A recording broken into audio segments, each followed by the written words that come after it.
For those of you that have recently tuned into our webcast, we are now 1 hour, 3 minutes, and 45 seconds away from the launch of the Axiom 3 crew to the International Space Station. Joining us now from ISS Flight Control Room at NASA's Johnson Space Center is Courtney Beasley. Welcome, Courtney. Hi, Kate and John. I'm happy to be joining you guys today, and we are looking forward to launch from Mission Control Houston. Courtney, we're so happy to have you guys here today. We're happy to be together in this room and talk about this crew. Ax-3 is the first, all-European crew. This is a historic flight for them. It's a historic flight for Axiom and NASA and SpaceX. This is an incredible group. They've worked diligently, both individually and together, to get to this moment. They're representing, across the four of them, 5 different nations. As we mentioned, they've trained extensively as a team, but now they're ready to be a part of that effective and contributing ISS team. Yeah, as we mentioned before, Michael López-Alegría is the first repeat flyer in the Dragon program history, which... SpaceX Dragon for cabin temp.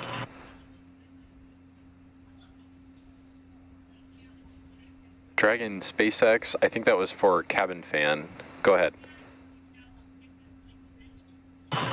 Actually, Jake, it was for cabin temp, and we're feeling just a little bit on the cool side here, wondering what the options are for warming it up.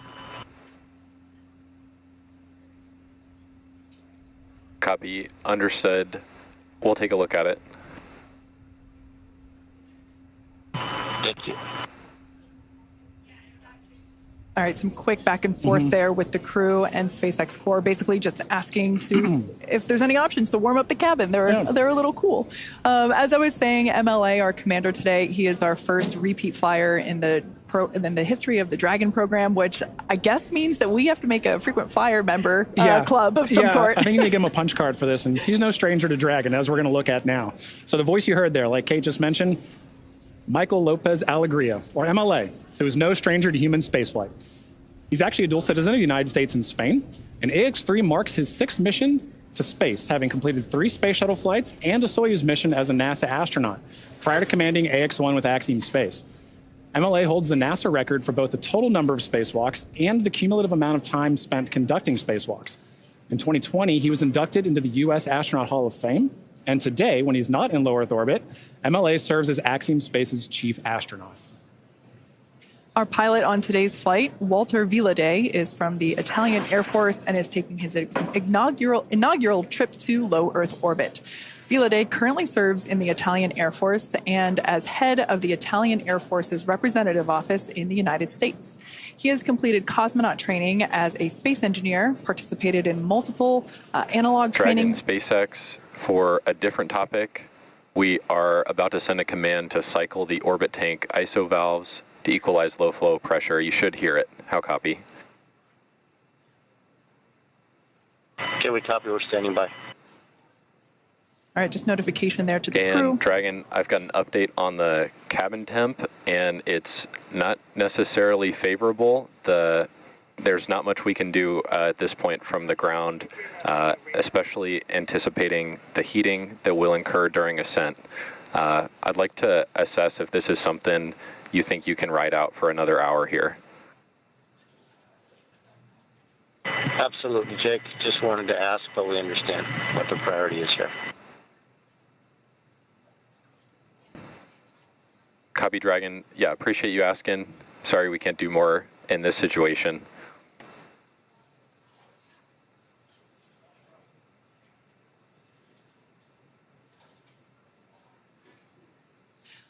Back to Walter. He has completed cosmonaut training as a space engineer, participated in multiple analog training missions, and flown a variety of aircraft and missions as an active flight engineer in the Italian Air Force.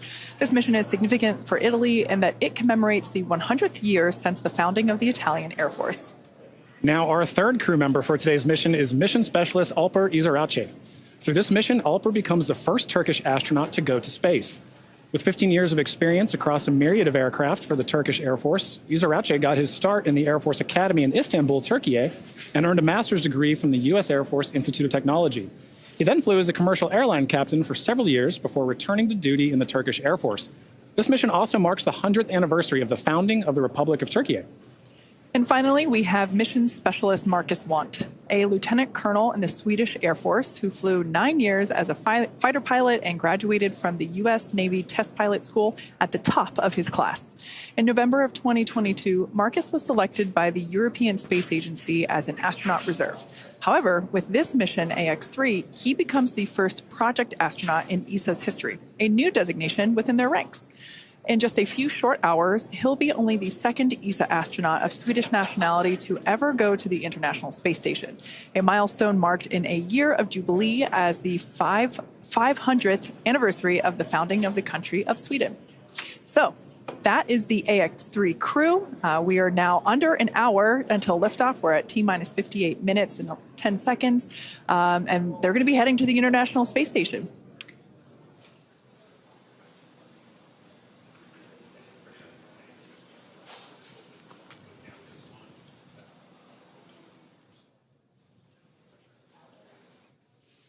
All right, and with that, let's check in with NASA's Courtney Beasley. Thanks, Kate. I'm here in the International Space Station Flight Control Room at NASA's Johnson Space Center, where teams staff this room around the clock to monitor the crew and systems aboard the orbiting laboratory. And today, they're ensuring that the station is ready to receive Dragon and the Ax-3 crew. Since NASA opened up the space station for commercial activity in 2019, the agency has continued to work with private industry to prepare for the future of low Earth orbit. Now, NASA's long-term goal is to no longer be a provider of low Earth orbit destination, but to be a customer, one of many, purchasing commercially owned and operated services. To ensure this path of tomorrow, we have to work together today. Enabling private astronaut missions on board the space station helps us to refine and mature the processes needed for the future, with NASA astronauts working side by side with private and national astronauts in a new age of science and discovery. And we take this next step together as we continue counting down to launch the Ax-3 crew to the International Space Station. Now, it's an incredibly busy time in low Earth orbit and beyond, and NASA wants to scout the moon before returning astronauts. So next month, it will send several science experiments aboard Intuitive Machines' Nova-C lander, which will launch on a Falcon 9 rocket.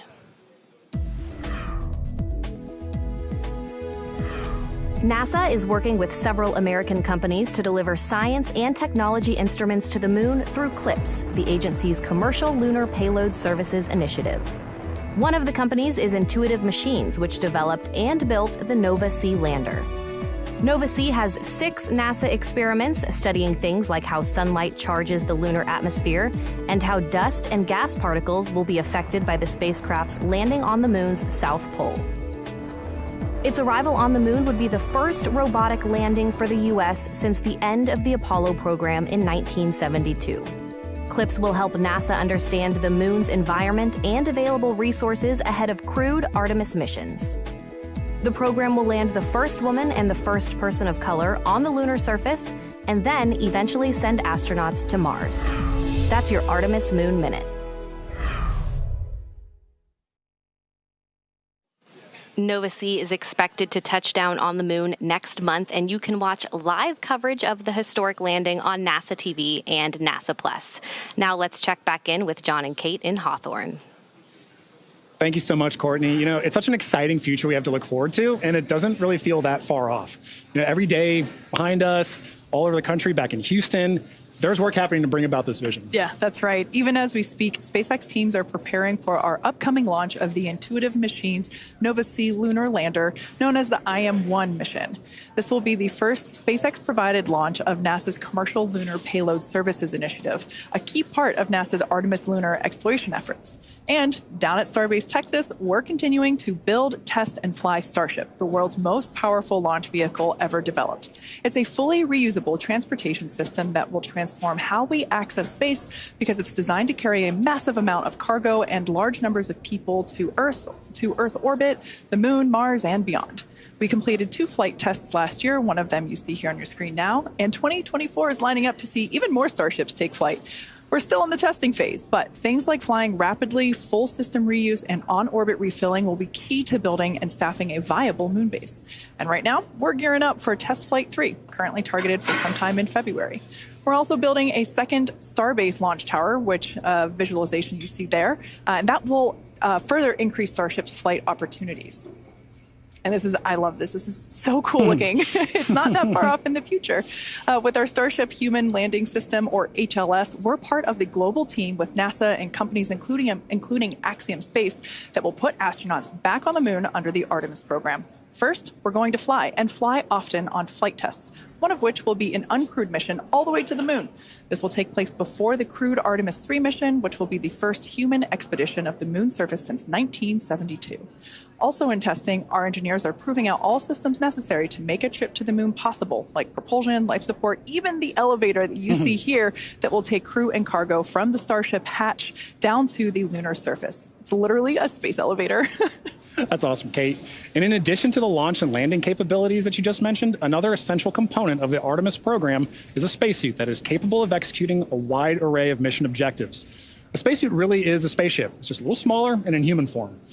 So, in order to develop a lunar spacesuit that meets all of the objectives for Artemis, Axiom Space is building the Axiom Extravehicular Mobility Unit, or Axiom U, back in Houston, Texas. Our next-generation spacesuit is built to provide greater flexibility and mobility, allowing astronauts to work on the moon in ways that were not possible 50 years ago. We've also put a strong emphasis on modularity, meaning that the Axiom U suits will support a wide range of body sizes and types. From the hand-built soft goods to the life support, advanced avionics, and communication systems, this entire Axiom U system is built with integrity and care from head to toe. And I'm truly honored to say that I'm a small part of that amazing team. Leveraging years of this human spaceflight experience and partnering with numerous industry leaders, Axiom Space is ensuring that the Axiom U allows astronauts to succeed on Artemis and beyond. There's so much to look forward to with this groundswell of focus on the moon. It's just incredible that humans are finally going back to the moon, and the efforts of SpaceX and Axiom get to play a vital role in that. I know. I love that we get to be a part of this in our generation, right? Like, this is what commercialization of space looks like. It takes cooperation, it takes coordination, and a lot of dedication. And Ax-3 is a critical step in demonstrating those core components. Absolutely. Now, for those that have just recently joined, we are now about 51.5 minutes away from launch. The clock continues to count down to the launch of Ax-3, so let's share some of the highlights of the day that got us to where we are now. Exactly. So crew wrapped up their quarantine phase, taking a flight from their quarantine facility at Kennedy over to Kennedy Space Center. You can see them there on the helicopter as they think about their flight and pass over the Cape. And what I think is really cool about this is they get to see their vehicle from this perspective too as they come in, right? Yeah. And at this point, you know, they're going to touch down, they're thinking about their mission, and then they get to wave to their families. They haven't seen them in so long. They get to wave to them, have a final goodbye. And at this point, this is where we really hand over to SpaceX to complete the rest of the day. Yeah, absolutely. Man, look at those smiles. Everyone is excited, as they should be. Yeah. So after they arrive and after they're handed over to the crew, they go through a series of events such as putting their suits on. Obviously, they take a ride up to, here we can see there. This is the moment where they walked out of the Falcon support building. This is where our SpaceX suit-up room is located. They stand here, do another wave. Really, this was the first opportunity that we got to see the crew in their suits today. Got in those Teslas and drove up to the launch pad, which is about roughly a half mile away from where those doors are. I'm always curious what music they're listening to during this ride. You can see here that they are pulling up to the launch pad, 2 Teslas. We have the crew split in half there with some closeout team members that obviously help support them. We lovingly refer to them as the ninjas because we see them all around assisting the crew in things like getting into or ingressing the capsule. So here, this is one of my favorite moments of launch day when they get to see their rocket up close. And man, just thinking about the fire that's going to come out at the bottom there in just under an hour.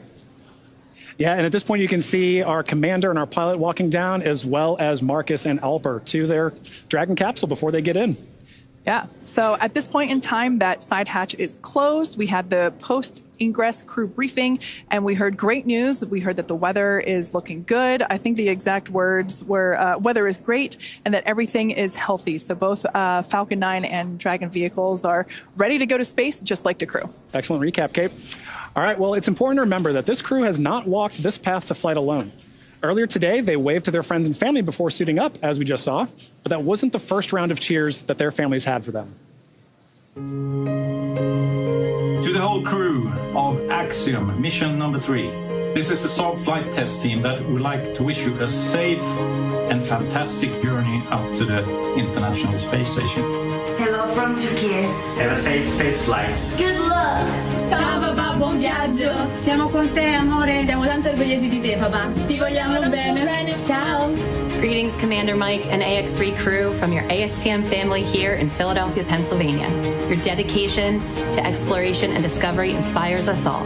Sevgili Alper, iyi yolculuklar.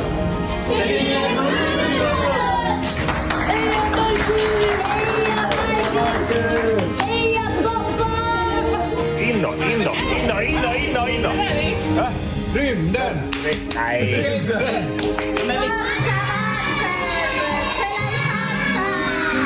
Enjoy every second of it.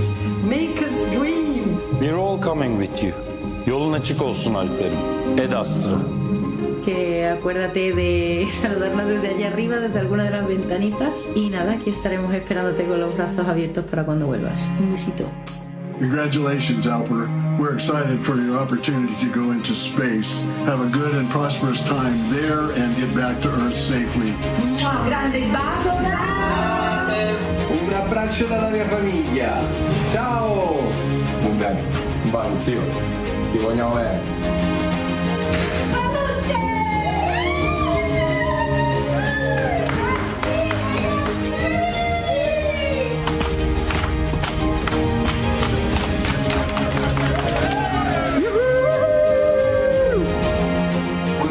Best of luck and have fun on this life-changing mission. Hey Ax-3 crew, listen, you guys are about to have a lot of fun. Be sure you get in the cupola a lot, call home, actually call all your friends, and just be sure you tie your sleeping bag down well. I ended up somewhere else one day. It was a hoot. Anyway, have fun, Ad Astra, enjoy. See you when you get back.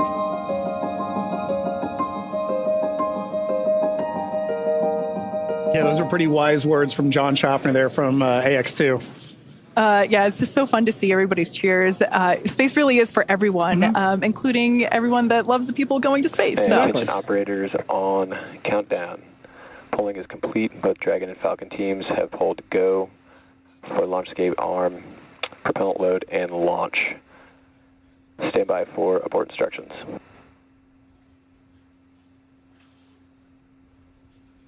T-minus 45 minutes. Both control rooms go into lockdown and remain in that state until the launch escape system is disarmed. All operators are to remain at their console and maintain a sterile cockpit until MD confirms successful disarming of the launch escape system following orbit insertion or propellant offload in the event of a scrub. For non-urgent no-go conditions, brief the CE or LD and they will approve aborting the countdown. For urgent issues affecting the safety of the operation, operators shall call hold on the countdown net. Launch control will abort the launch auto sequence immediately and proceed into launch abort. At T-minus 10 seconds, launch control will be hands-off and relying on automated abort criteria for the remainder of the count. Operators advise the launch director whether structural breakup or fire is imminent or occurring per Dragon manual escape flight rules. Launch control at this time. You may proceed with arming the crew arm for movement. Launch control copies, proceeding with arming crew arm for movement.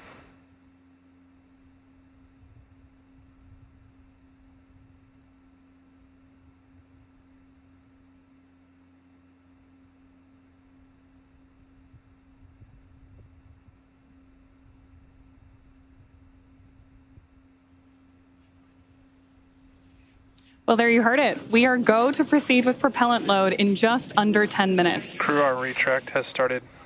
And we are beginning to retract that crew access arm.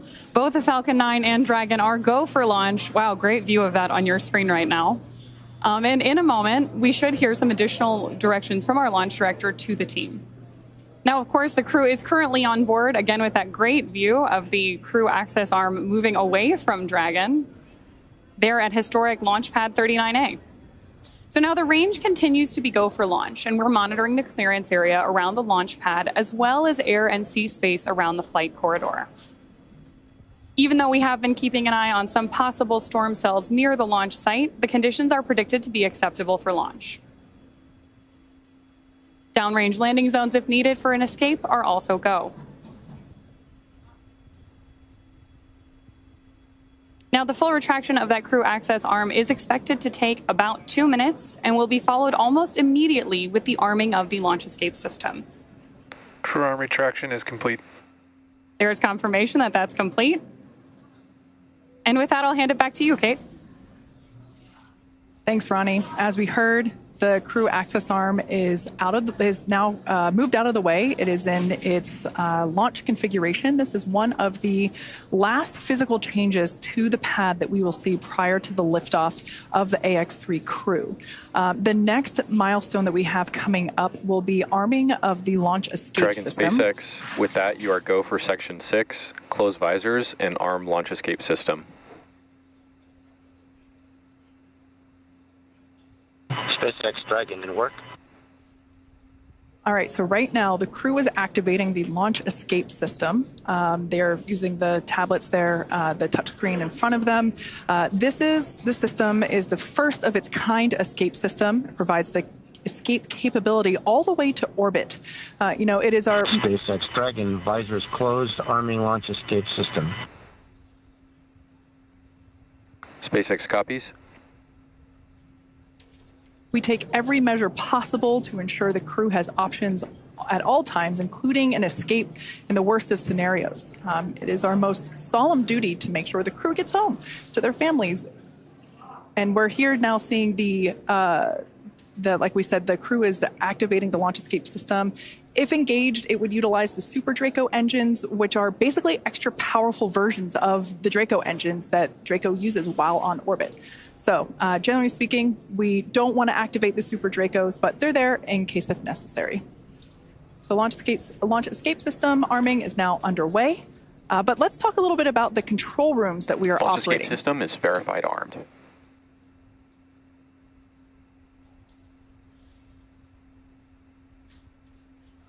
All right, there we heard the call out telling us that that launch escape system is now activated. So here, this is our mission control center, and here just behind us, actually, at SpaceX headquarters in Hawthorne, California. We also have launch control at Firing Room 4 at Cape Canaveral. That team is responsible for monitoring Falcon 9 throughout the countdown and the launch, whereas here, mission control is responsible for close monitoring of the crew and Dragon every step of the way as the spacecraft orbits the planet along its customized flight path. On console, or on headset, as we say, are a number of key positions who are monitoring the health of the vehicle and the crew. The mission director, call sign MD, as you'll hear out on the nets, that person's responsible for mission success and is in charge of the room. You'll also hear a specific role dedicated to communicating to the Ax-3 crew. We've heard from this individual a couple of times already today. This is Jake Vendel today. This is the crew operations and resource engineer, call sign CORE on the nets. The other positions are focused on things like software, propulsion, navigation, avionics, life support systems, and ultimately communications with the ground segments. SpaceX team members will also rotate on and off to ensure that we have 24/7 coverage of crew and Dragon for the entire duration of the mission, all the way through splashdown. So fun fact, we also have a crew supporting the NASA Crew 7 team in an adjacent control room just next door to this one. So yeah, we have 24/7 coverage for all Dragons up at the space station. That's awesome, Kate. And on that note, for Axiom Space, teams in Houston, as you can see there, coordinate mission support at Axiom Mission Control Center, or MCCA, as you can see on your screen. MCCA is an officially certified control center, joining the large network of other control centers, like you just mentioned, Kate, that support ISS from all over the world. From this secure facility, teams have live access to voice, video, data, all of that streaming from the ISS, and can work alongside their NASA counterparts to run on-orbit preparations and monitor every aspect of the mission in real time, 24/7, for the duration of the mission. This room is led by what we call an AXLE, or Axiom Operations Lead. And around the room are also additional supporting flight controller positions that are each responsible for different aspects of mission support. That includes things like research, communications, medical, integration and stowage, and timeline operations. This is a significant step in our journey to expand access to low Earth orbit, as it is only the 12th ground segment partner for the ISS program. And through this facility, we are providing our customers and the global community a front row seat to the work being done on station. Yeah, as you can tell by the names like Core and Axel, these are really important roles, and everything else kind of flows around them as the center point in those leading those operations, whether it's on the Axiom side or the SpaceX side. So as we await our T0 in just under 39 minutes from now, the ground operations teams are doing a series of system checks to make sure both the Dragon and Falcon are ready for launch. Let's take a look at what the ascent portion of today's mission will look like.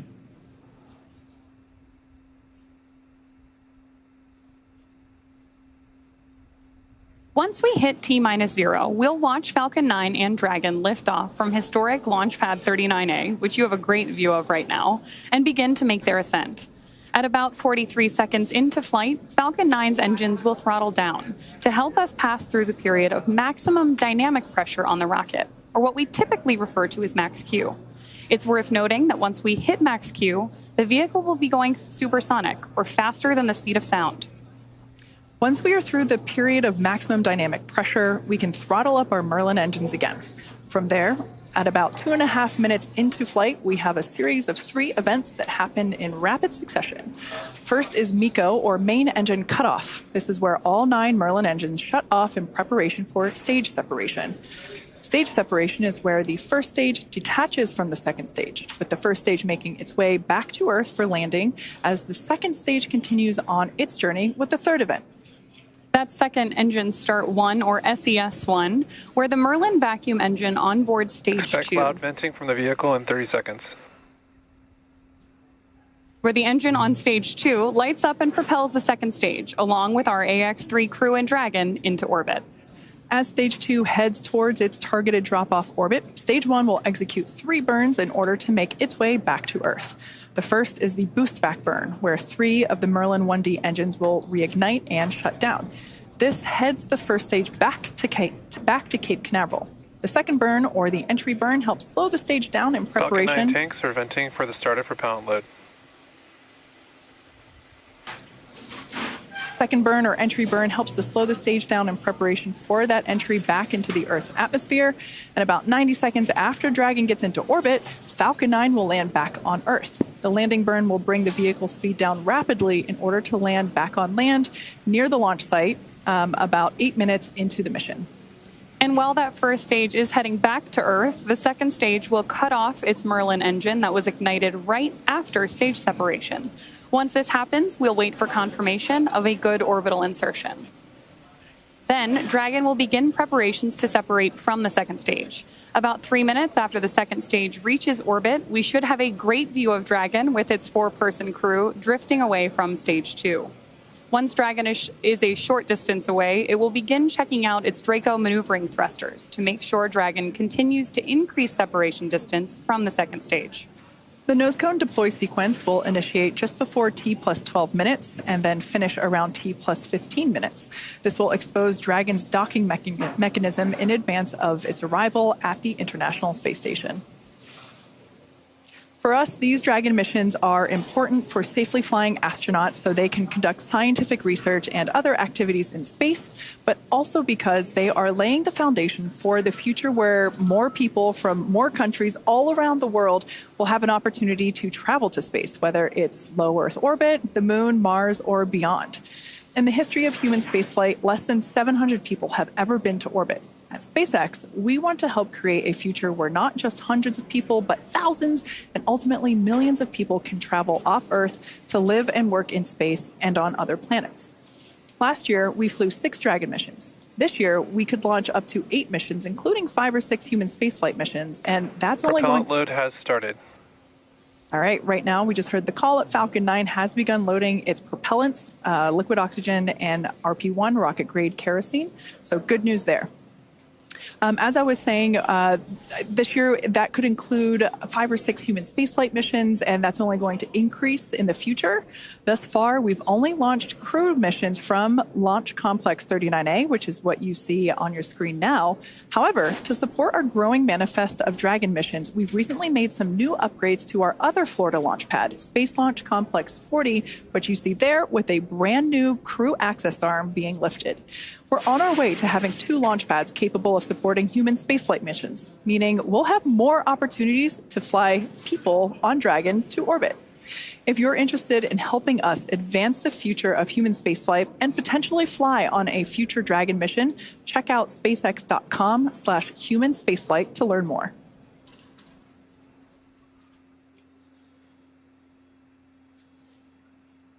All right, so let's talk a little bit about the training that the crew has gone through in order to be ready for this mission. Altogether, the Axiom 3 mission crew spent about 35 days training inside Dragon, and crew members individually received additional training specific to their role, learning SpaceX protocols, ISS systems, and preparing for the science and outreach activities that they'll be conducting while in space. Private astronaut training is rigorous. To prepare the Ax-3 crew for their mission, our teams here at SpaceX have spent the last several months teaching the crew about orbital mechanics, how to live in microgravity, and running simulations of full missions from inside our Dragon training capsules. The training program includes nearly 100 different lessons covering all aspects of flight. And if you're thinking it's kind of hard to tell what's the true training and what's the real capsule, that's true, because they're pretty much identical, and that's the point. The team also spent time at the launch pad, in the suit-up room, and working through emergency procedures that would be necessary in the unlikely event of a pad abort scenario. So let's take a further look at this crew in action. Exactly. The crew spent extensive amounts of training time in historic Building 9 at the Johnson Space Center, learning from certified instructors on all critical systems necessary to ensure a successful stay aboard the orbiting laboratory. The team even prepared for unlikely emergencies, like you mentioned, Kate, and learned how to provide first aid in a microgravity environment. Additionally, they learned how to prepare food and make selections for their meals, as well as learning other mission control positions and how mission control operates to better ensure that mission success during their flight. They also had a chance to familiarize themselves with the gear that will enable them to document their trip, their research, and help them connect with those back on Earth during their outreach events. ESA and JAXA also played a critical role in cruise training. Each module on orbit has its own nuances, so gaining insight into the specialties of their racks and modules is necessary, especially for this mission. Extensive training on station navigation, on-orbit familiarization, emergency response, and repetition of walking through processes and procedures all help the crew maximize every second that they have during their flight. Simulating science research, operations, and even discussing how to sleep in space are all necessary lessons on the path to mission readiness. Now, the National Outdoor Leadership School, or NOLS, provides a very unique Earth-based experience for many astronauts before they fly. This is really a bonding experience for the crew. It can't be overstated how much teamwork factors into every aspect of their flight together, and this training in particular aims to thoroughly establish that. They also focus on survival skills, resilience, leadership, equally as important as followership, and overall teamwork to ensure they really are more than just passengers on the same rocket. The camping and outdoor adventure provides a solid foundation for the team to build on throughout their training. NOLS was definitely a highlight of this crew's preparation and training, and you can hear it in their voices and see it on their faces when they talk about their bond with each other. Now, you can't truly experience flying into space until you fly into space. But some really unique tools have been developed to provide the closest experience possible. An altitude chamber can challenge the body with oxygen deprivation in a controlled and safe manner, while Stage 1 cryo-helium load has started. While human-sized centrifuges send the crew members for a spin to simulate the G-forces that they'll experience on launch and re-entry. It can be a bit nauseating, but it does help the crew know exactly what to expect on launch day. Now, at the end of it all, a mission patch is celebrated, and it is hung in a tradition since the earliest days of spaceflight. So fittingly, as Ax-3 heads to the International Space Station, the crew had the chance to be present for the patch-hanging ceremony of their mission patch in Building 9 on that module in Johnson Space Center. Spaceflight is a serious business, but moments of levity and celebration like this help everyone pause and reflect on the incredible accomplishments being achieved every day. No matter how many patches join a canvas like this one, each one is incredibly special because of the people who make it possible. The crew and those here on Earth supporting each mission. So now for more on each crew member's portfolio, we're going to send you out to the Kennedy Space Center with Sonia Gavankar-McKay, the Axiom Space Director of Digital Strategy, who is joined by Axiom's Chief Scientist, Dr. Lucy Lowe. Building on the success from AX1 and 2, now 3 has over 30 experiments, and some of them returning customers. Lucy, good to have you back. This is one of my favorite parts of the pre-launch broadcast because we get to talk about all the science that's happening. There's so much happening. It's over 350 hours of research, which is great. But do we think like this is going to help us here on Earth? Does it really? Absolutely. So everything the crew is doing, it has huge benefits, not only for spaceflight and advancing exploration goals for humanity, but a lot of the research they're doing is really based on benefiting humans down here on Earth, whether it's healthcare, medicine, different kinds of technology applications. Everything they're doing has really tangible benefits to science and technology back down here on Earth. If you had to summarize each of the country's portfolios, how would you do that? Italy, give me some words. They are doing some fantastic technical applications for the Italian Air Force, and they are doing some really advanced biomedical research as well with some of their companies that they're working with. Excellent. Turkey, it's all about bringing all of Turkey together. Exactly. Turkey has a truly national portfolio. They have everyone across the country getting involved, from researchers at universities all the way down to school children. ESA and Sweden, what's their portfolio looking like? ESA has a very strong focus on research for advancing technology for exploration. So they have lots and lots of really cool technology demonstrations that are going to help human exploration in space in future. And tech demos as well. Do you as chief scientist, is that tech demos a different thing, or is it then research, or all part of the same wonderful pot? They're very much part of the same pot. So all the technology demonstrations that take place are built on a lot of research, and they often feed into future research that will take place to keep crew safe or to benefit human health here on Earth. Okay, so let's dig in a little bit deeper, starting with Italy. They have the ISOC services for the ISS. Tell me a little bit more. Yes, so this is a project from the Italian Air Force, which is the Italian Space Operations Center, where they've developed some software that's actually going to be analyzing debris in space. Which is a huge problem. It's a huge problem. We need to know where stuff is going and stuff is flying so that we can make sure that the space station is out of the way of those kinds of impacts. So that software is also going to be doing some space weather forecasting to help keep crew safe in future. Space weather forecasting? Yes. Looking at different kinds of space weather from solar flares, for example, that can actually release damaging radiation that can not only damage human cells, but can also damage the electronics in a spacecraft. So you want to avoid that when you can. Makes sense. Beta amyloids aggregation updated. Yes. This is about Alzheimer's research. Exactly. So beta amyloid is a protein that aggregates together. It forms clumps. It forms amyloid plaques that are found in the brains of humans with Alzheimer's. If we can understand how those aggregates form better, which we can use microgravity to really investigate that, then we can gain insights into Alzheimer's disease and how this terrible neurodegenerative disease can form, or potentially how we could even treat it. And you talked about that weather forecasting, which is part of radiation. That's a big part. So briefly tell me about the Italian portfolio with radiation research. Exactly. So they have got some light ion detector hardware that they have built that is going to be analyzing the real-time radiation risk from this kind of space weather. And we also have some companies that have got some advanced materials that they've developed that is designed to shield from some of this radiation in future. Okay, let's talk about the country of Turkey's research portfolio, the Turkish Space Agency, otherwise known as TUA. They have 70 types of diseases that they're going to be researching with AI technology? Yes, so they have a really cool project called Vocal Cord, which has developed, it's an easy-to-use telemedicine application where the crew actually cough or speak or make vocal noises into an iPad for recordings, and the AI software is then actually able to analyze that and can be used to detect or diagnose infectious diseases, potentially even cardiovascular diseases in future. Wow.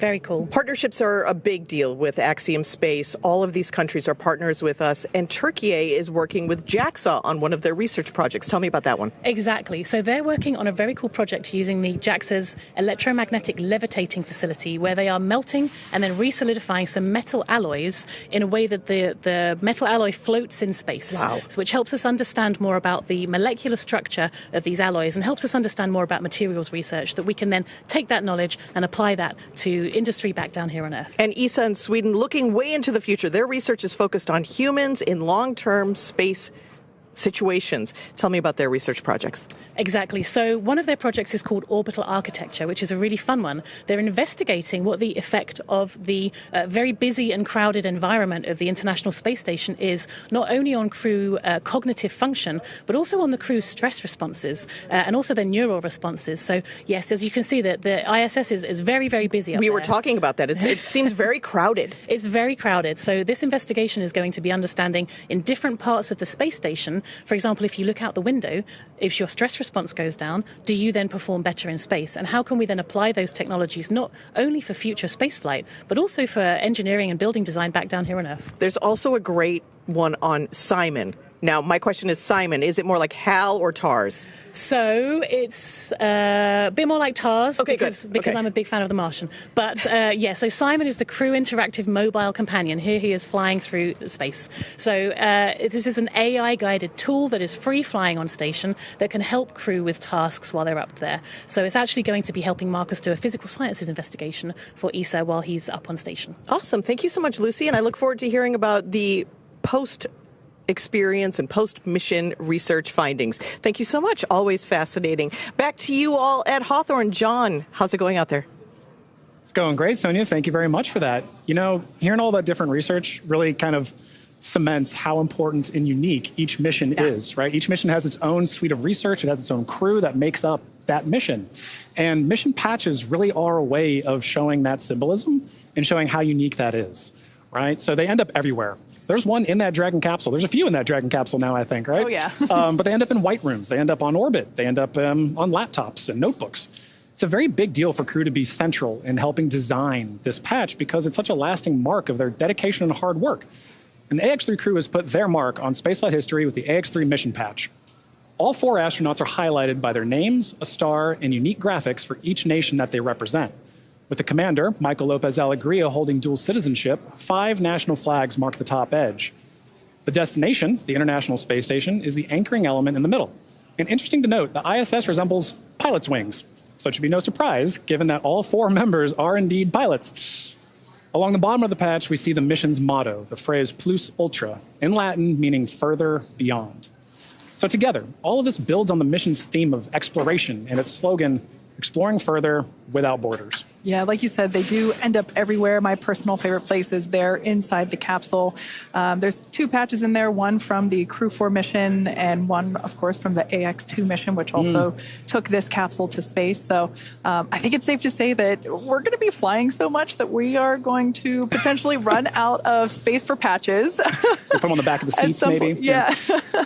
Now, the SpaceX teams have teams all across, or SpaceX has teams all across the country supporting our missions in key roles, and they're in key locations such as our mission director, our core or crew operations and resource engineer, which you see there on your screen now. And these people are very important. We keep talking about the countdown, and this launch countdown is the framework that syncs all of these teams up together. It's incredibly important. Yeah, you're absolutely right. We've heard a lot of that today, right? As we're talking, we're hearing these loops or nets, right, of all these flight controllers talking. That's because communication is key. The entire mission, from launch, on orbit, all the way back down to splashdown, is a tightly choreographed dance between all of those parties, and that's where communication comes in. For sure. It's precise communication specifically is paramount throughout the mission in order to be successful, not just for today and on the way to the station, but continually for the next 2 weeks, all the way through splashdown. Like I mentioned before, we have another team supporting the capsule that's on station for Crew 7. So yeah, it's all the way through until the mission is complete. Exactly, and highlighting that communication, you see those 2 teams just on your screen there. Those are 2 of the many that work together. So to help facilitate that comm, Axiom Space is connected with that entire network of participants through MCCA in Houston, our mission control center at Axiom headquarters. That's what you see on the right there. And from SpaceX, NASA, and other international space agencies and researchers, we can talk together. So there are teams monitoring and participating in this mission around the world, including mission controllers in Japan and across Europe. When you all add it up, it really is a truly international endeavor. Yeah. Now, speaking of international, let's check back in with International Space Station Mission Control Center at NASA's Johnson Space Center. Courtney, how are things looking over there? Hey, Kate. The space station team here in Houston is focused on the critical systems on the station, all continuing to function as expected ahead of launch. The teams have verified the command path from the ground up through our constellation of communication satellites to the station, and everything is looking good, and the station will be ready to receive Dragon Saturday morning. Now, once the Ax-3 crew arrives at the station, there will officially be 7 nations aboard the station. They will be greeted by the Expedition 70 crew, NASA astronauts Andy Mogensen, Jasmine McBelly, and Laurel O'Hara, Roscosmos cosmonauts Konstantin Borisov, Oleg Kononenko, and Nikolai Chub, and JAXA astronaut Satoshi Furukawa. And once Dragon is fully docked to the station, the team here in Houston will assist the Axiom Space and Space Station astronauts with leak checks as they work to open hatches on both the Dragon side and inside the station's pressurized mating adapter. We expect hatch opening to take place approximately 2 hours after docking. Flight directors Diane Daly and Diana Trujillo are on console now, leading flight controllers for launch, and flight director Judd Freeling will lead teams for docking on Saturday. Mission control in Houston is go for launch. Now with that, let's connect with Sonia at Kennedy Space Center.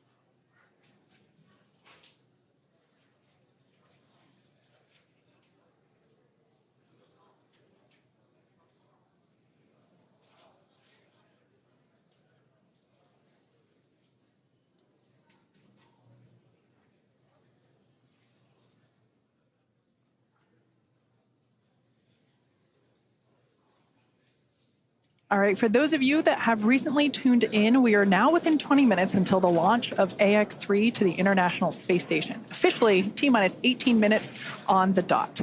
We've had a pretty clean countdown so far today. As I mentioned before, this launch countdown is the framework that syncs everybody together. We have teams in Houston, here at SpaceX headquarters in Hawthorne, California, of course at the Cape itself, firing room 4, and everything is proceeding nominally. The reports that we heard earlier during the post-crew ingress briefing was that the weather was great, although we can see here on our screen a little cloudy, but we see some blue skies through there, so love to see that. We also heard that the team was working no major issues. Both Falcon and Dragon remained healthy. At T-minus, I believe it was 35 minutes, T-minus 35 minutes, we began prop load or propellant loading. We now see some of these white clouds billowing from the vehicle. This is totally normal during this propellant load phase. We are currently loading our super chilled, also known as densified liquid oxygen onto the vehicle, as well as rocket-grade kerosene, or RP1. We will continue to see these clouds kind of forming, and we'll get even more of them right after those closeout lines complete at T-minus 3 and 2 minutes, when both the first and second stages complete all of its propellant loading. Like I said, everything continues to look great. The crew is currently strapped into their seats. There's a 5-point safety harness. You can think of it like a seatbelt, but it's a little bit more advanced than that. Actually, we see a live view of the crew there waiting so patiently as we are getting... All right, so there we heard that call out that stage 2 LOX load has initiated. That is that super chilled liquid oxygen being loaded onto the Falcon 9 second stage, which of course is the part of the rocket just below that black and white trunk section that we see there on screen. So the crew, at this particular view, the person on the far left is Marcus Wandt, one of our mission specialists. To his right is pilot Walter Villadei. To his right is Commander Michael López-Alegría, or MLA, and on the very far right, mission specialist Alper Gezeravcı. Fun fact for today's flight, it is the first time that we have a repeat flyer on Dragon. That's Commander MLA. He flew on the Axiom 1 mission, and it's so exciting to see him flying once again in Dragon today. He's pretty much an expert at this point. Yeah. All right, well, thank you for that update, Kate. And now for an update from Sonia Gavankar-McKay at Kennedy Space Center with Deputy Administrator Bill Nelson. Thanks so much, John. I'm now joined by NASA Administrator Bill Nelson. Thank you so much for joining us. We're so very close. NASA has so many decades worth of great relationships in the private sector with the commercial sector. Is this a winning strategy for the future? I know NASA is looking now further than LEO into going to the moon and even further. What does this look like going further, and what are we building on? It's the new era of the golden age of space adventurism. We go back to the moon, for example, not only with our commercial partners, and, the 2 landers will be built by commercial companies, but we also go back to the moon with our international partners. Right.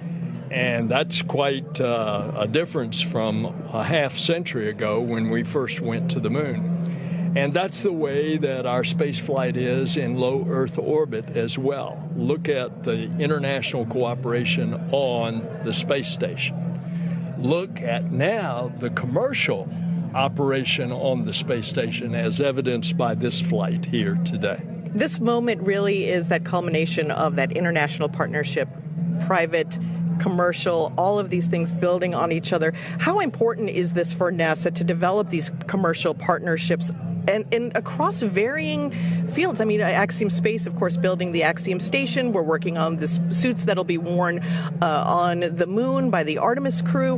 How important are these partnerships for NASA? Well, it's essential. We want to get out of low Earth orbit. We want to go and explore the cosmos. And so the more that we can bring commercial business off the face of the Earth up to low Earth orbit and, for example, replace the International Space Station when it ages out in 2030 with a commercial space station that then we can become a person who rents space to train our astronauts before we send them out to the moon and on to Mars.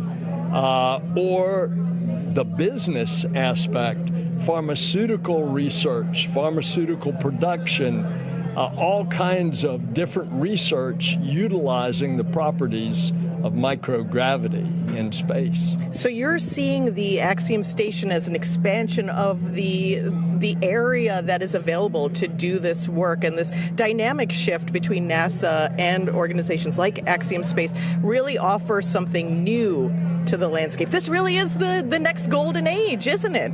Well, and Axiom is one of several that are now with incentive money from NASA building their concepts of a space station for low Earth orbit. And I am certainly hopeful that they are going to be successful, and that increasingly as they do research in space, they're finding out that there's a business case in order that they can actually have a profitable business. Well, that's what we're looking forward to, and we're looking forward to just this great moment as we build these partnerships, these relationships. Thank you so much for having us here and for being part of this broadcast and sharing this wonderful moment for all of our organizations, SpaceX, Axiom Space, NASA, working together as usual, right? Thank you so much. Thanks so much, Senator. Thanks for joining us. Go Ax-3. Go Ax-3, that's right. As we charge towards terminal countdown to launch, Michael López-Alegría, today's commander, has a special message for his crew. Let's take a look. Man, I am excited. We are getting very close. As we get to these last few minutes, I want to make sure we take a second to thank the training teams that got us here, that prepared this very professional team of astronauts to go to the International Space Station on this very historic mission. First, the NASA teams, both at Johnson Space Center in Houston and at Marshall and Huntsville, Alabama. Then to our international partners, ESA at the European Astronaut Center in Cologne, Germany, and Scuba near Tokyo in Japan.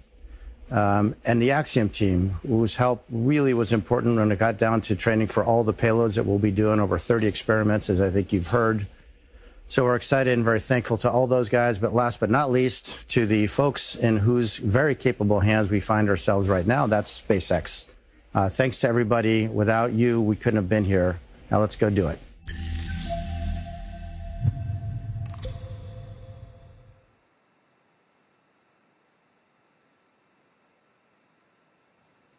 Great view of our Ax-3 crew there, strapped in and ready for liftoff just over 10 minutes from now. Dragon SpaceX, confirmed crew displays are configured for launch.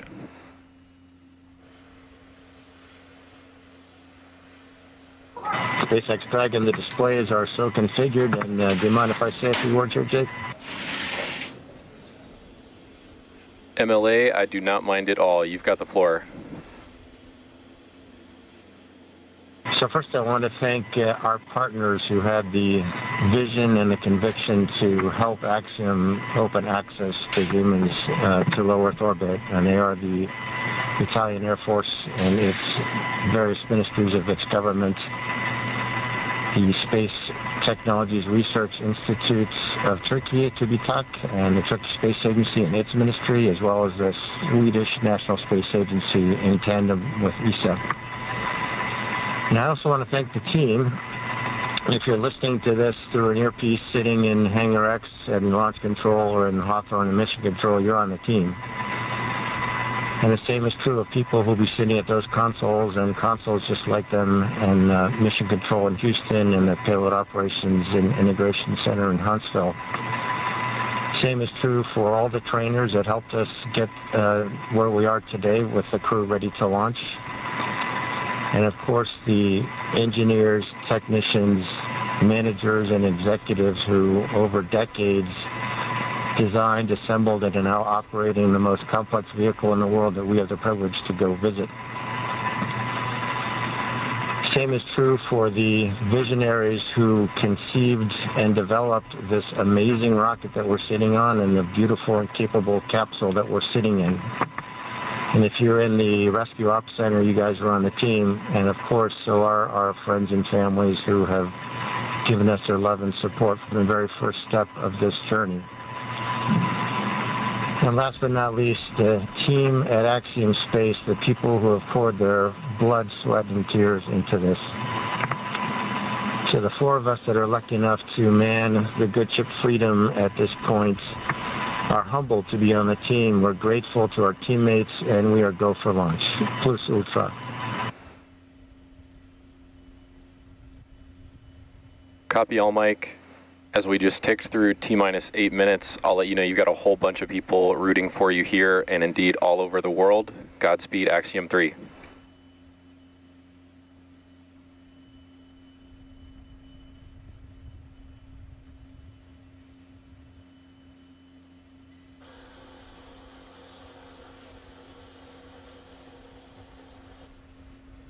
Some really nice words there coming to us from Commander Michael López-Alegría.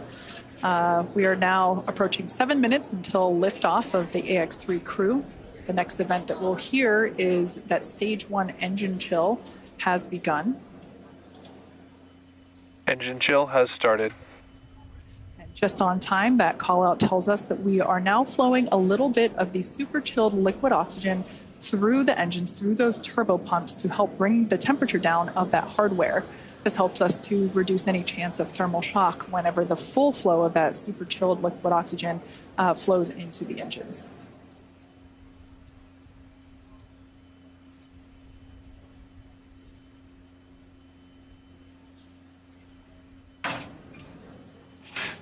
LOX load continues for Falcon 9. We're fully... Stage 1 RP1 load is complete. So good call-outs there that we have completed loading RP1, which is a highly refined type of kerosene on board Stage 1 of Falcon 9. You've got that great view on your screen. As we mentioned earlier, Falcon 9 is an RP1 and liquid oxygen fueled vehicle, so LOX fueling continues on the vehicle on both the first and second stage.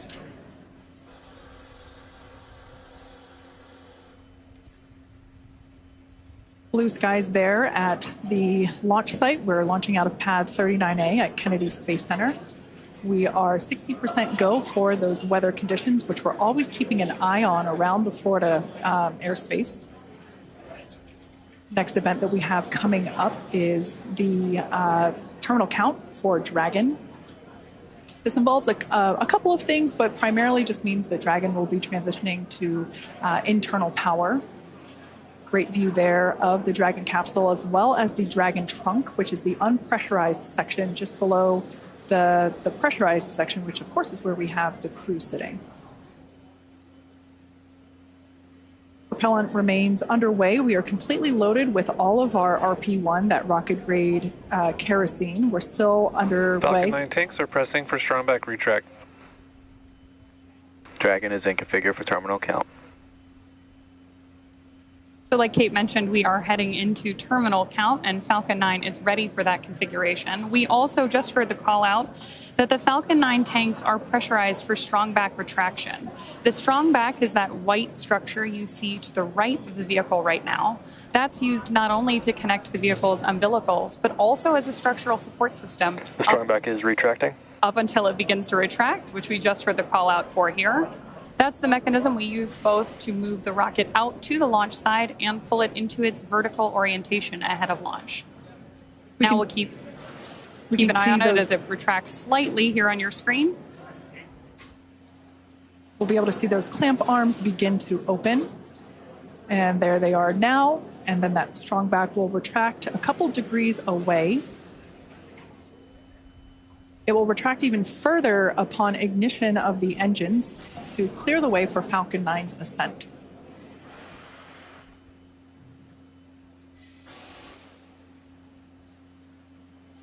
As I mentioned before, RP-1 is completely loaded onto the vehicle. We're still loading liquid oxygen onto the first and second stage.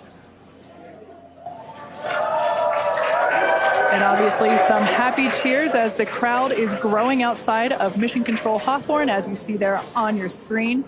It's always awesome to have an astronaut launch, but especially one during the day.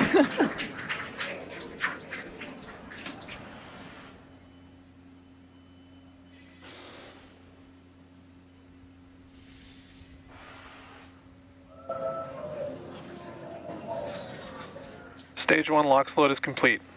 With that confirmation, we know that stage 1 is fully loaded. Team is thrilled to hear that news behind me.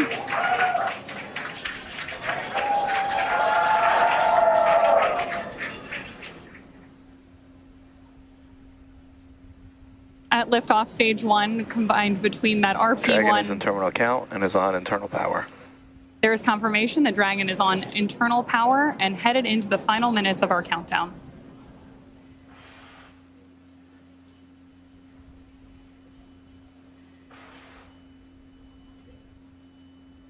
As I was saying earlier, at liftoff, Falcon 9 will be burning nearly 700 gallons of fuel per second. Great views there, too, of our crew inside Dragon, awaiting liftoff just over 2 minutes from now.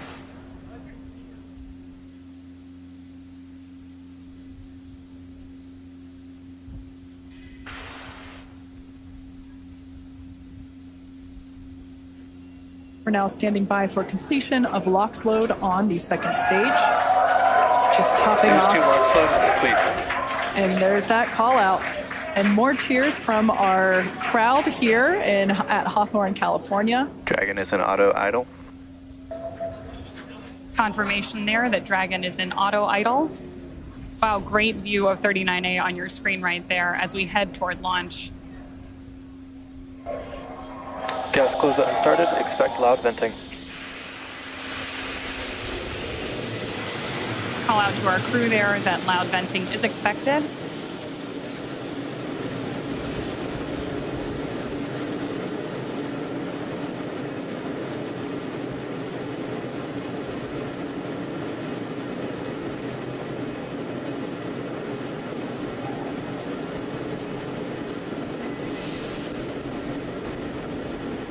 Falcon 9 is in startup.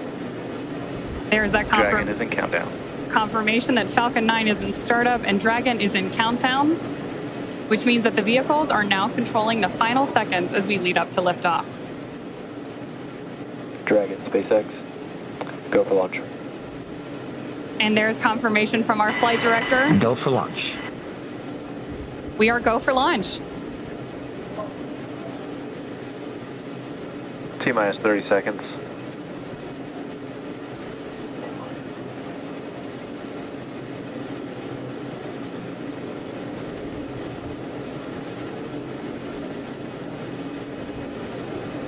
T-minus 15.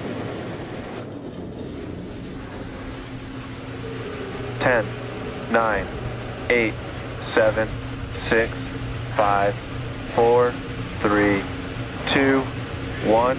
Ignition. Engine full power. And liftoff. Go Axiom 3.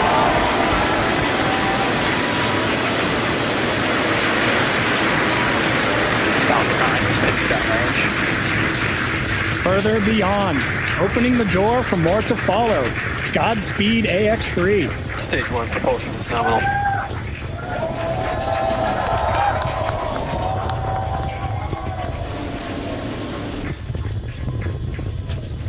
Of course, if you are just joining us, this is the launch of the Axiom 3 launch to the International Space Station. Those incredible views on your screen, and there's our first shot of the Ax-3 crew inside Dragon on ascent. Now, in just a few seconds here, we should hear the call out that Falcon 9... power and telemetry. Stage 1 throttle down. There's that call out that Falcon 9's engines are throttling down to help us pass through the period of maximum dynamic pressure during ascent. Max Q. There's that call out for Max Q. Falcon 9 is supersonic. And that Falcon 9 is going faster than the speed of sound. Now, at this point, we will begin to throttle Falcon 9's engines back up. Stage 1 throttle up. There's that call out for mission control as well, as our Ax-3 crew continues on their way to space.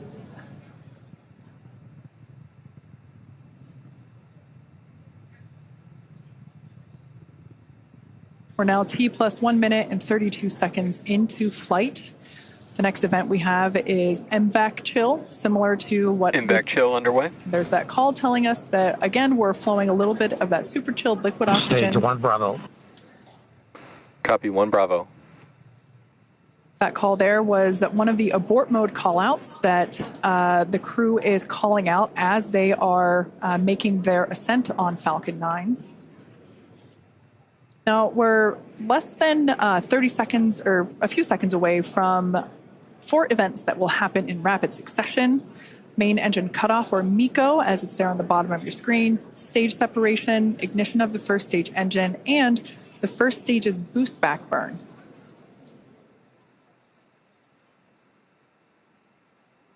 Stage 1 throttle down.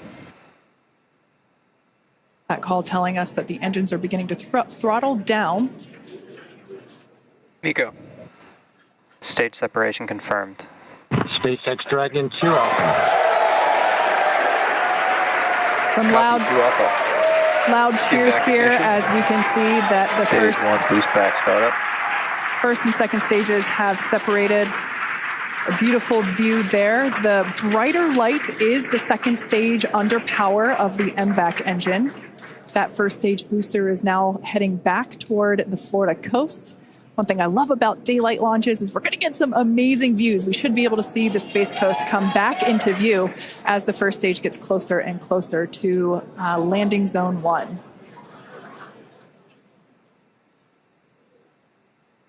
Note that that first stage is actually still coasting to its apogee. So it's about, as you can see there on your screen, 114, 115 kilometers above the Earth's surface. And it's going to keep coasting for a little bit.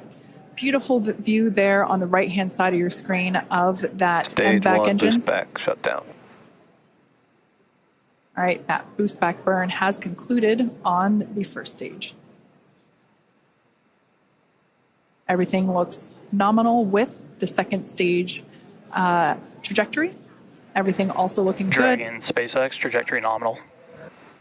Everything looking good on the first stage as well as we see those grid fins begin to deploy. SpaceX Dragon loud and clear.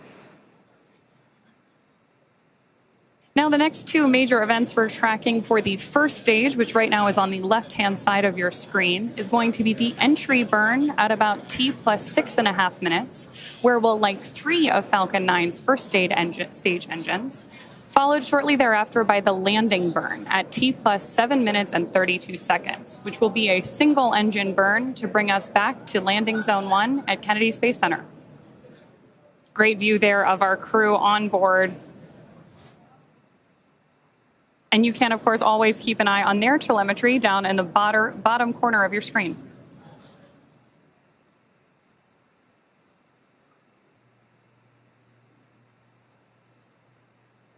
At this point, we should be just about a minute and a half away from that entry burn start. SpaceX trajectory nominal. Good call-outs there that we continue on a nominal trajectory with Dragon. SpaceX Dragon, we copy. And acknowledgement from the crew. These are incredible views on your screen right here. Again, the left-hand side of your screen is stage 1, making its way back to Florida. And stage 2, you see that MVAC engine burning, taking our Ax-3 crew to orbit.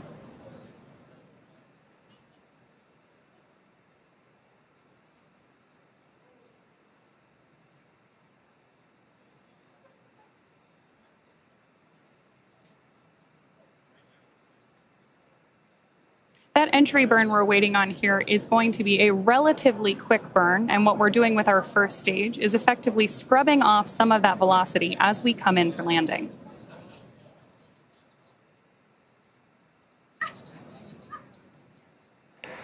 Dragon, SpaceX, trajectory nominal. That's a nominal trajectory for Dragon as we continue to orbit. Dragon, we copy. Again, confirmation from the crew. And we are expecting about 2.5 more minutes from that second engine burn.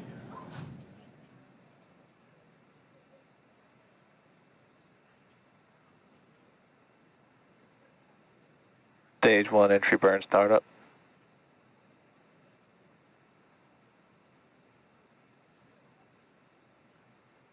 Stage 1 entry burn shutdown.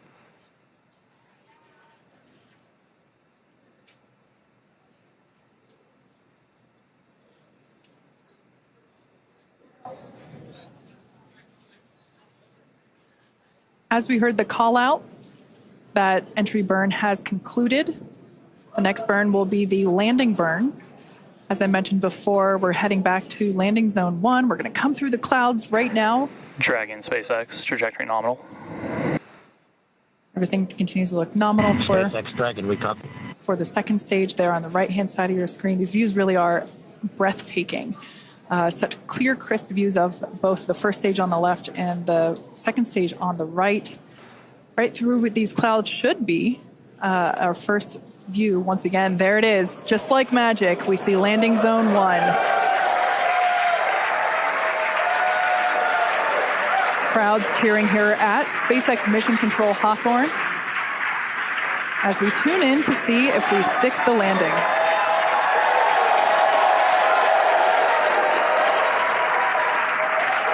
And if you couldn't tell by the loud cheers, we did stick. Stage 2 STS has saved. We did stick that landing. Falcon 9 has landed once again. But turning our attention back to the crew, as you see there, our next event is second engine cutoff, or SECO, as it's referred to there at the bottom of your screen. Second stage will coast for a few minutes until Dragon is commanded to separate. A lot of just the energy here at SpaceX Mission Control is buzzing. You can hear commentary behind us. Right now, the crew is experiencing about 3 Gs, so pretty much a roller coaster for those thrill seekers out there. Stage 2 is in terminal guidance. And we are about 20 seconds away from that second engine cutoff. MLA will know this feeling very well, this experience of going from now almost 4 Gs to SpaceX Dragon Shannon. To Copy, Shannon. As another abort mode there being called out. Now standing by for second engine cutoff.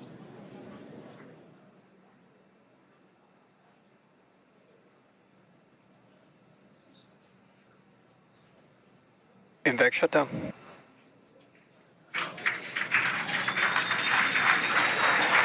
Dragon, SpaceX, you're in a nominal orbit. There we heard those call outs of second engine shutdown and nominal orbital insertion. Launch escape system disarmed. And the disarming of our launch escape system. That, of course, means that our Ax-3 crew is getting their first experience here in microgravity.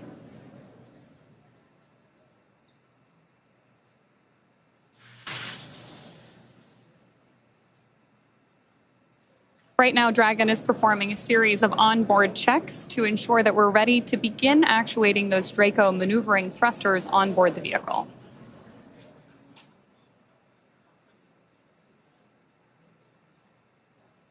Now, as we prepare for Dragon separation, we should have a great camera view here in just a couple of minutes. Oh, wow, and beautiful views of the Earth and our MVAC engine up there in orbit as well.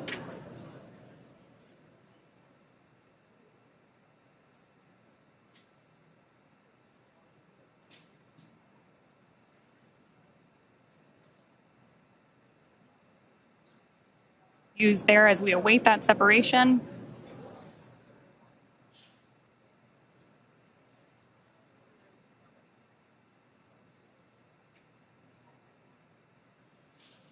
Absolutely incredible images that we are getting back from up in space as we await Dragon separation in just about a minute.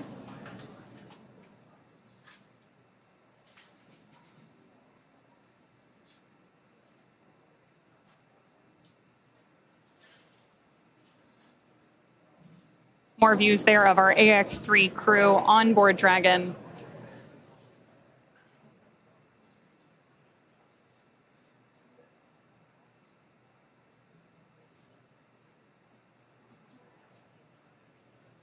We are now just about 30 seconds away from that anticipated Dragon separation.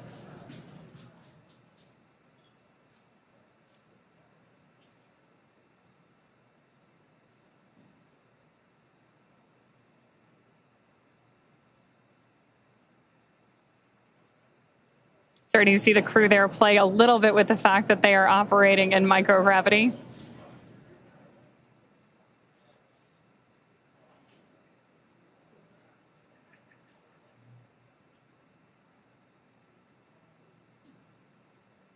And a great shot of mission control here in our headquarters at Hawthorne, California.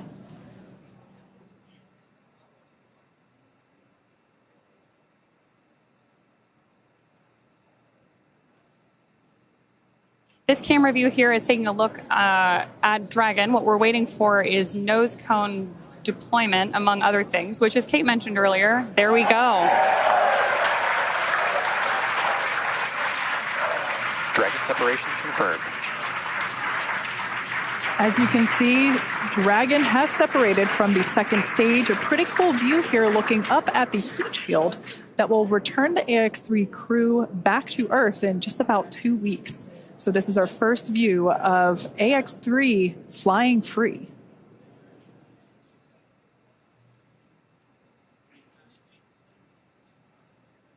The next physical change that we will see will be the deployment of the nose cone. That will take... Dragon, this is the SpaceX Falcon team. We want to congratulate you on a great ride to orbit. I think you're demonstrating the ultimate in reuse, a reused Commander, a reused Dragon, and a reused Falcon. Or maybe flight experience is a better word. Enjoy space. And Axiom 3. Y'all, Durst, and as I was saying, it's a team sport. Thank you, guys. And Axiom 3, this is your launch director here. Walter, Alper, and Marcus. Congrats, welcome to your first flight on Dragon. Mike, on the other hand, welcome to the Dragon Frequent Flyer Club. I imagine you'll have enough miles to qualify for platinum status after this flight. Godspeed, Axiom 3, cheers. Mark, thanks to you and your team. We're very grateful up here. So some back and forth between the Ax-3 crew as well as Ax-3 Chief Engineer Bill Gerstenmayer, who, oh, I heard the ping. That is our first Quindar tone of Ax-3. Fun fact, Bill Gerstenmayer was actually chief engineer on AX-1, which is the mission that MLA was also commander of. So if you want to talk about reuse, we also have some reuse on our side as well. We also heard some nice words from launch director Mark Soltis. So just some really nice communication from both the Falcon team and the Dragon team to the Ax-3 crew. And with that, our Ax-3 crew is in orbit and on their way to the International Space Station. Obviously, great views of the crew there. And now mission control, again, that's... SpaceX Dragon. Jake, any chance you could encode one of the centerline cameras? We could watch the nose cone. The crew's getting right into it. I love it. Dragon, we copy on the request.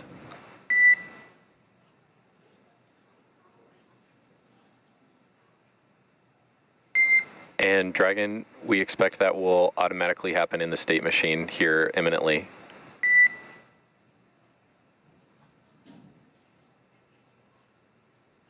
So with that, we are going to throw it back over We see Hook's still traveling. Okay, we stand by.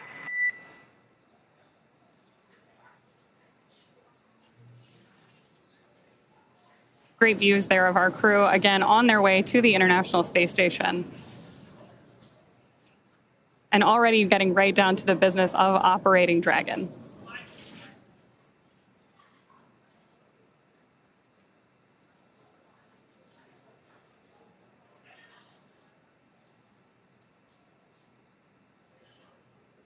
You can still see a huge number of our team gathered behind mission control.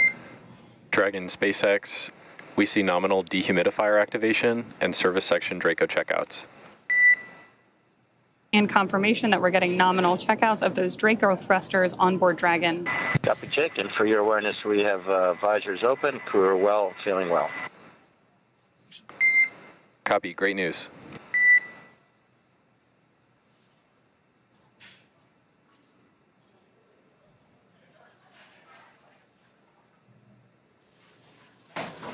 So for those of you that have just recently tuned in, Ax-3 is in space. The crew is experiencing their first taste of microgravity. Here is a view of our MVAC engine, which has been shut down. The crew has actually separated away from the second stage, which is where that MVAC engine is located.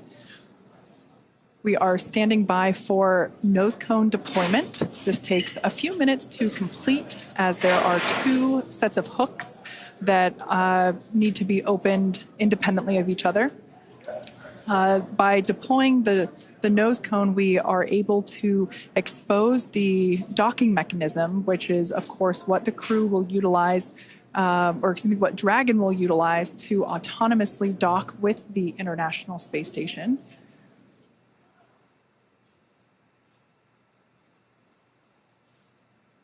Overall, it was a pretty smooth flight all the way through countdown to liftoff.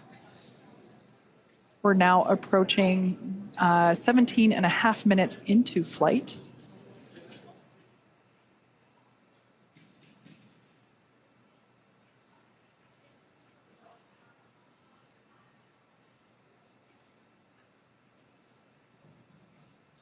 Once again, the next milestone will be to deploy the nose cone.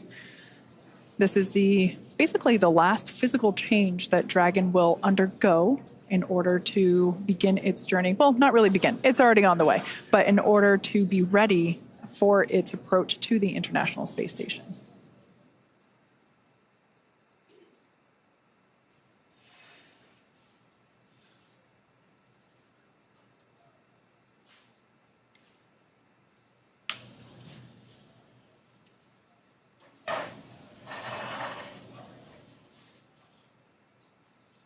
All right, so it's hard to see at the moment because the camera is still close to the hardware, but this is the nose cone opening. Slow and steady wins the race. Of course, when you're in space, every action has an opposite and equal reaction. So for very good reasons, we don't just fling the thing open. It's very slow and steady. Again, this allows us to expose the docking mechanism, the hardware that will be utilized to dock with the International Space Station. That hatch, which is the forward hatch, will then be opened, and that's how the crew will get in and out of Dragon while it is up at the space station for the next 2 weeks. So that side hatch, which is where we saw the crew, or technically they were already in by the time that we started our broadcast, but the crew did ingress Dragon today, just a couple hours ago, through that side hatch. That remains closed. That won't open again until they are safely back on Earth on our recovery ship.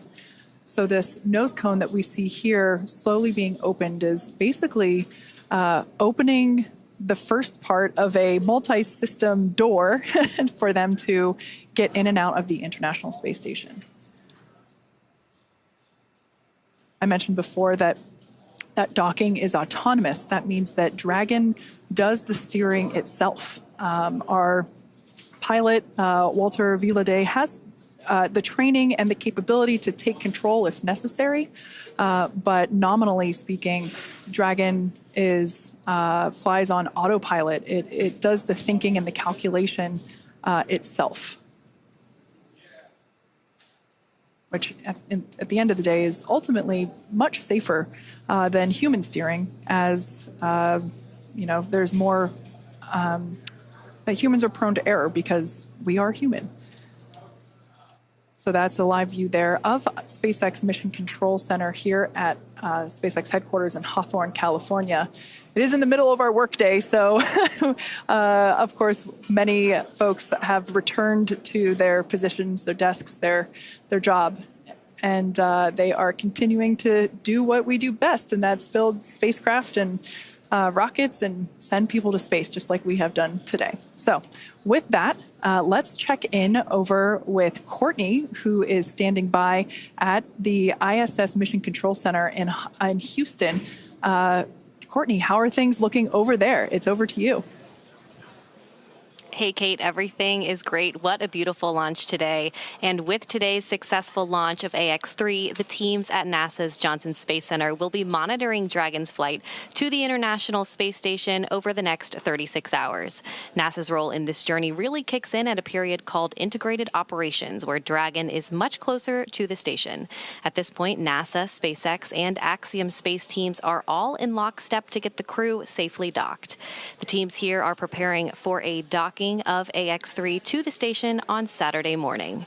For now, that will be it from us in Mission Control Houston, and we'll be back with you Saturday for docking. And for now, we'll send it back to you, Kate and John. Thanks, Courtney. And we did hear that we had nominal opening of the nose cones, so that is great news. Yeah. Now, over the next 30 hours, 30 plus hours, really, Dragon will execute a series of burns to gradually raise and line up the Ax-3 crew for docking with the International Space Station and what we refer to as the activation and rendezvous phase of the mission. In just a few minutes, the crew will change out of their spacesuits and get a little bit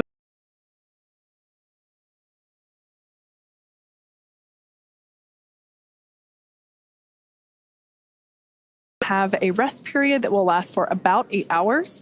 Before they arrive at the space station, we will have 2 potential opportunities to chat briefly with the crew on orbit, one around 3:15 p.m. Pacific and another around 6:20 p.m. Pacific. Dragon SpaceX, environments look good for suit doffing, and the cabin camera is soon to be configured. Your go for suit doffing. Copy, we'll put 4.012 in work. All right, so that call out there just saying that the crew is clear to take off their suits. As I had mentioned, they're able to get a little bit more comfortable for the upcoming journey.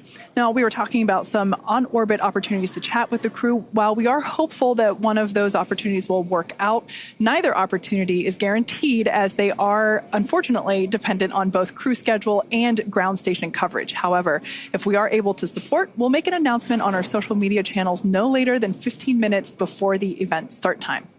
In the meantime, be sure to keep tabs on the mission at axiomspace.com, and you can also track... And Dragon cameras are external.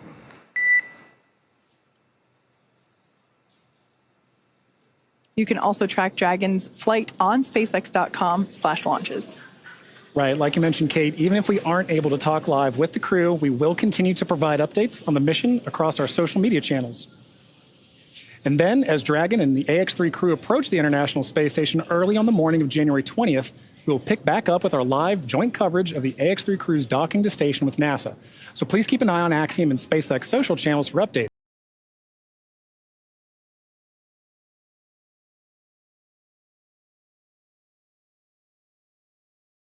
That's the beginning, and we hope to see you soon.